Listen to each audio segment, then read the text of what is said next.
Sanibona nonke enibuka le video. Iphathi yokugcina le ilo yale question le yokudoba igraph.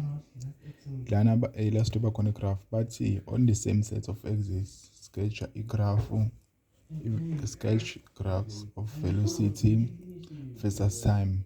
Sikhuluma ngani velocity versus time graph for disk C no ball B from the moment that disk C was drawn upward.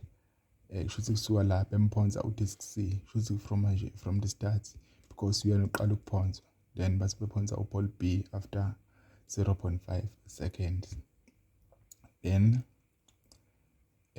upward until the time ball B hits disk C. Kushuthi sizogcina kuphi up to the point lapho khona sekushayisana leli bhola leli naleli, so idoba igraph yethu ifike kulelo point.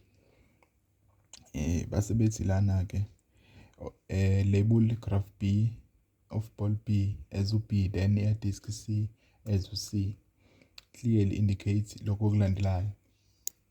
So indicator la initial velocities velocity ka B na disk C, ama velocity wabo nawo ilawo so indicator. Space indicator isikhathi lapho khona ball B the time at which ball B was short, isikhathi bemphonsa ball B ukuthi bekubani. Angithi ball B uphonsa after 0.5 second, beku 0.5 second, isikhathi besihambe ngo 0.5 second la sibeyamphonsa ke kanje, ilento kanjalo.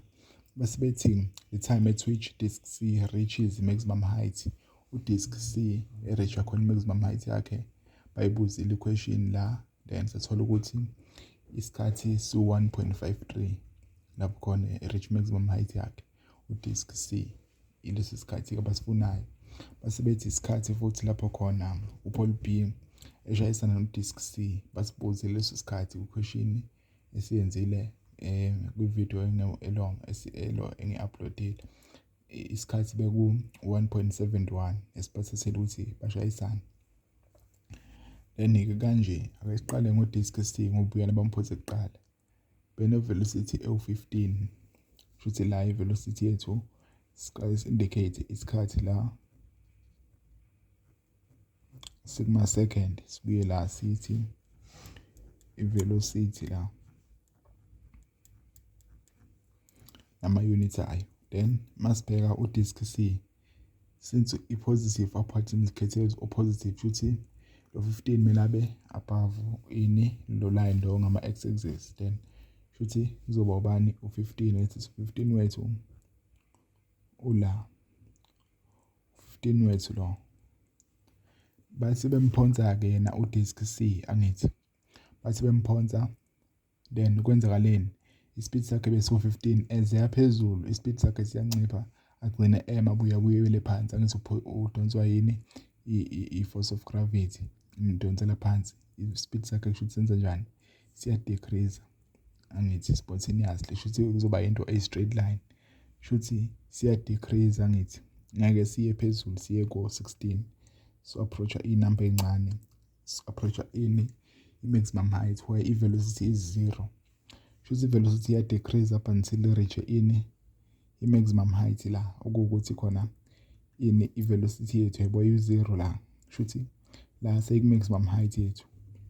So ubheka ukuthi isikhathi suke soba maximum height ila 1.53.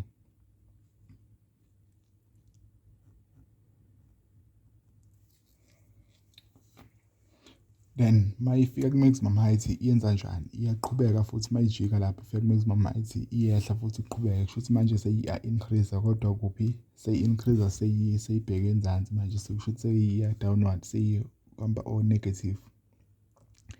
I-increase up until to the point lapho khona ke seshayisana nobani no disk B no ball B, sorry. Isikhathi ke lapho soshayisana khona ke sothi ake sithi kuleli point, kodwa isikhathi kusuke sekubani ke masibeshayisana ilesi angithi ilesi sisibalile so 1.73, lesikhathi lesi sisibalileke kule question le video ephelile ukulo 1.71 isikhathi ke simthathile ukuthi awushayisana no ball B disk C. Kusho lena uC wethu lo Mase siyabuya ke siya kubani siya ku futhi lokhu sesi-indicateile nalokho saku-indicator sekushoda mani ne-velocity si-indicateile kabani eka-ball eka-disk C sekushoda eka-ball B. U-ball B yena nangu ukuthi u-ball B u-40 meters per second futhi kumele kube i-velocity mhlambe ela sithi 40 meters per second ila uphonswe nini ke yena iziqala waphonswa lo then uPaul B bamphonse 0.5 second later kusho ukuthini futhi kuze isikhathi esizohamba la u0.5 second usemva kwale number ngithi futhi ngayisikhathi mhlawumbe esithi isikhathi esila u0.5 0.5 second sekuphela u0.5 second base bemphonsa kudisk C kodwa ivelocity yakhe uqala kuphi bilapha futhi ubesuka lapha yena bemphonsa isikhathi sihambe kangaka bamphonsanga kusuka la then as eyaphezulu ke uPaul B ivelocity yakhe nayo iya decrease okusho ukuthi akumele ikhuphuke ngoba izo approach u50 kuya phezulu kumele yehle nayo ize ifike kuphi abasho ukuthi ngithi ifika ku maximum height futhi izofika futhi kahle kahle kumele kwenzakaleni nangu 1.71 lapho khona kade sebeshayisana khona futhi kumele zizofika kulesikhathi lesi esi 1.71 mayifika kulesikhathi kuzobe sekuyila sebeshayisana khona ke then izohamba kanjani ke kumele ihambe in such a way that lama lines azoba parallel kanje then singathi into ekanjena bese isuka la lona sizomnema as uB ngoba eshilo then kuba kanje la basuke sebeshayisana amabhola ethu la seshayisana kulesikhathi lesi 1.71 ama-graph ngeke aze athintane kuzoba kanje ngoba ngithi ama velocity wabo azobe engalingani